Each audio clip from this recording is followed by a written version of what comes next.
Hello, coucou les béliers, bonjour et bienvenue dans votre guidance du mois de mars 2021. Donc c'est une guidance générale, vous prenez uniquement ce qui vous parle, ça ne peut pas parler à tout le monde, bien sûr, vous en doutez bien. Faites en fonction de vos ressentis, ce qui vraiment résonne en vous. Ça peut être une partie du tirage et pas une autre. Euh, je vais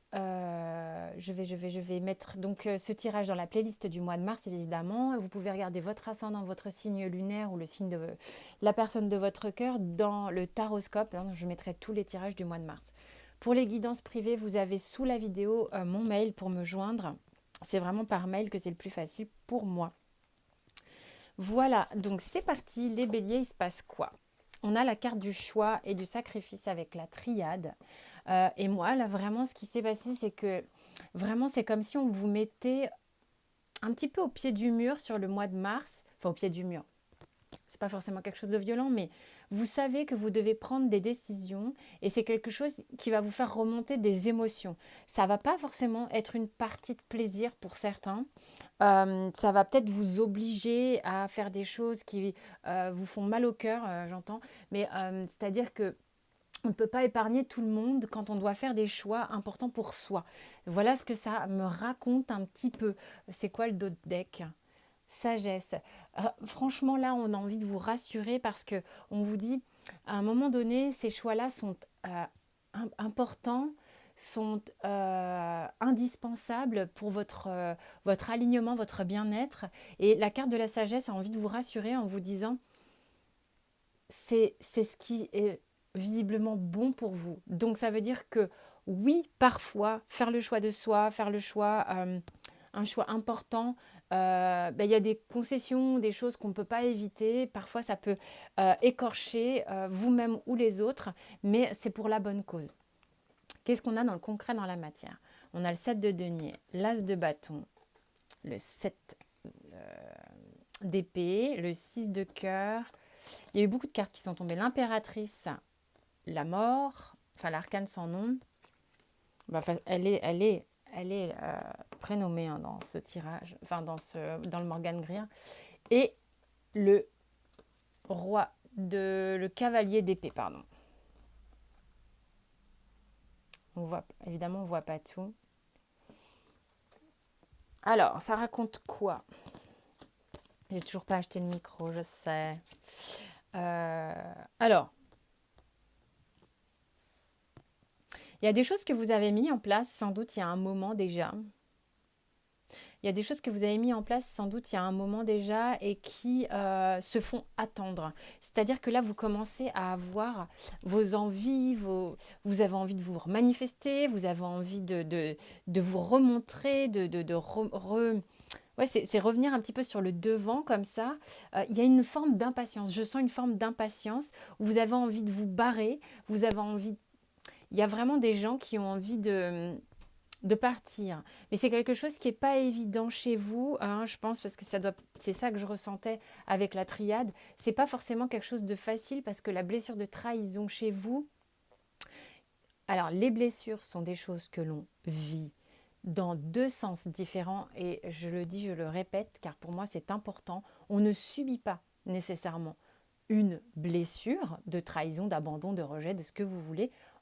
On n'en est pas victime. Déjà, moi, tout ce qui est de l'ordre de la victimisation, enfin, c'est un point de vue, mais c'est le mien. Je suis pas très pour. On est responsable de sa vie, mais bien sûr, il y a des choses que l'on vit, voilà, parfois dans l'enfance, qu'on va qualifier de subir et d'être victime de, pour parler dans un langage courant.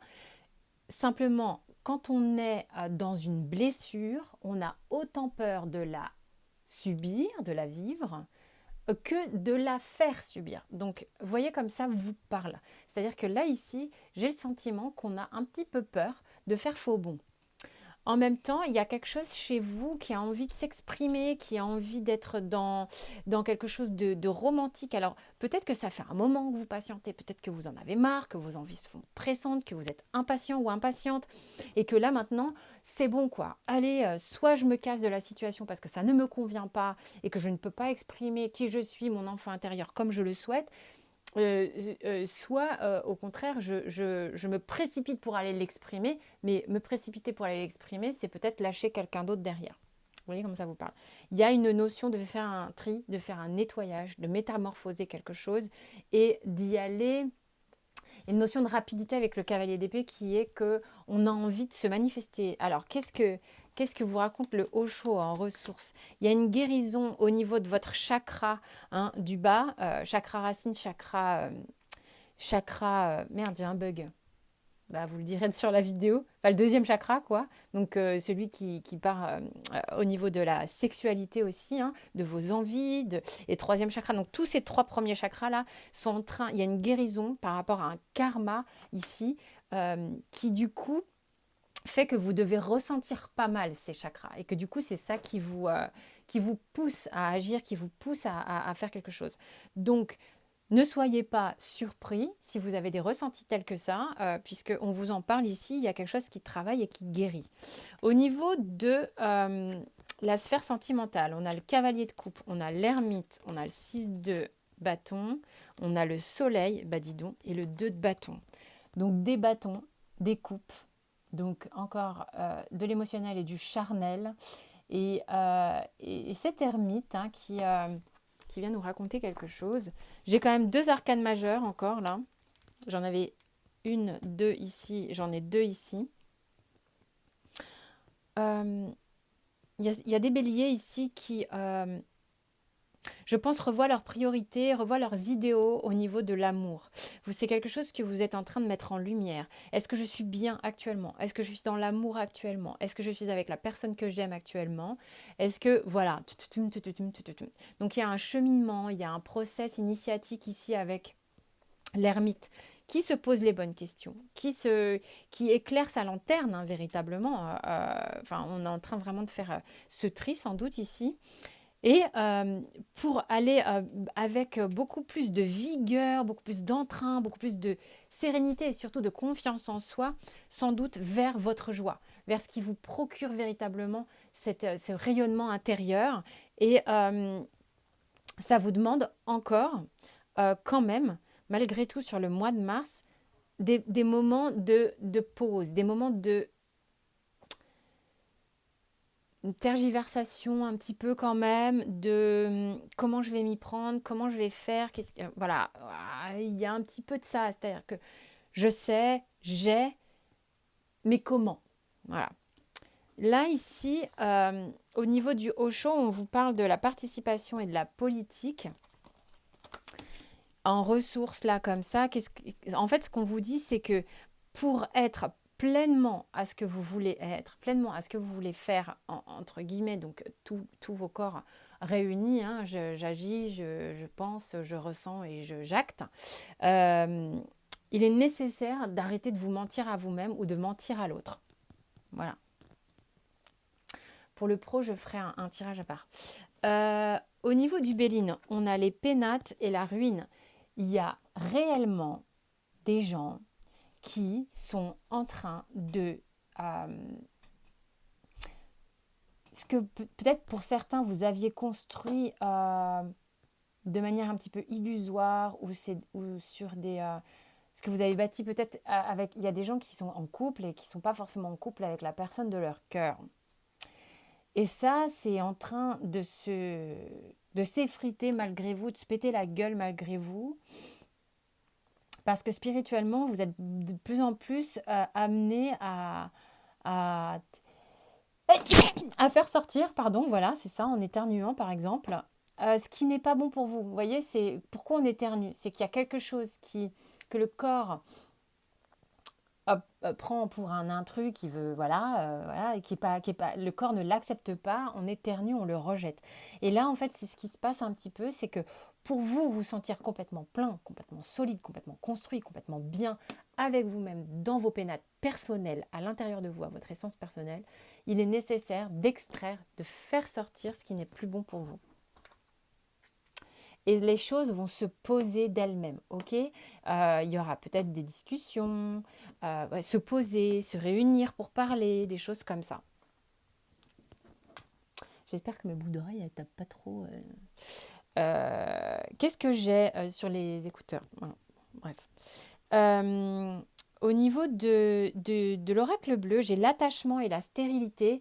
Alors ça, franchement, le combo là, c'est tout ce qui reste par attachement, dépendance, bien-pensant, bienséance, nanana, nanana, l'éducation, tout le tralala, ça c'est pas ok. Vous sclérosez dans une situation qui n'est pas bonne pour vous. Je vais enlever les boucles.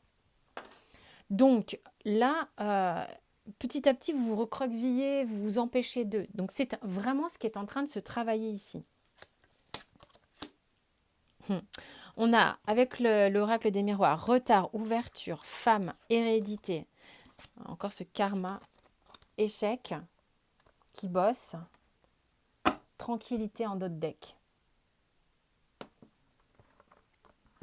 Qu'est-ce que ça raconte?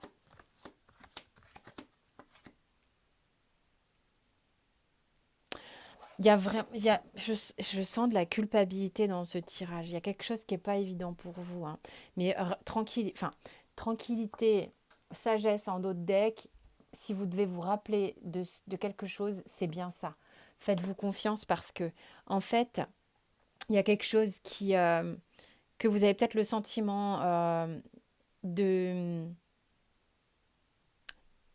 qui vous aurait éventuellement filé sous le nez comme ça et en même temps peut-être qu'un manquement à un moment donné vous a permis de vous ouvrir à vous-même, de vous ouvrir à votre sensibilité ici avec la femme et de surtout d'aller parcourir quelque chose au niveau du karmique. Et moi franchement au niveau du karmique c'est que vous avez le sentiment d'être resté peut-être seul survivant dans une situation de voir qu'en fait, il y a eu des dégâts et vous n'êtes pas très, très à l'aise avec ça. Pour moi, le karma bosse là-dessus, sur un sentiment de merde, j'ai foiré pour mon bien-être, il y a eu des dégâts, ou je sais pas, il y a peut-être des karmas où on s'est sauvé la peau et puis on se rend compte que il y en a d'autres qui n'ont pas réussi, mais vous n'êtes pas responsable. Je veux dire, vous pouvez pas, on ne peut pas sauver tout le monde, on ne peut pas sauver les autres. Déjà, chacun se. Bon, évidemment, je ne parle pas d'une situation particulière, mais spirituellement parlant et psychologiquement parlant, vous êtes juste responsable de votre guérison personnelle et ça, vous êtes en train de le travailler. Surrender. Abandonnez les ressentiments. Les ressentiments envers vous-même vous empoisonnent. On est dans le thème, d'accord? Vraiment. Essayez de pardonner les autres et vous-même, je dirais aussi, pour leur limitation et surtout rester positif dans vos pensées. Donc, ne vous jugez pas sur vos limitations et ne jugez pas les autres non plus, ok? Voilà les poissons, j'espère que ça vous a parlé. En tous les cas, merci de votre écoute bienveillante. Vous avez les autres tirages dispo au fur et à mesure sans doute. Quant à moi, je vous fais plein de bisous. Merci pour vos abonnements, vos likes et vos partages. Je vous embrasse très fort.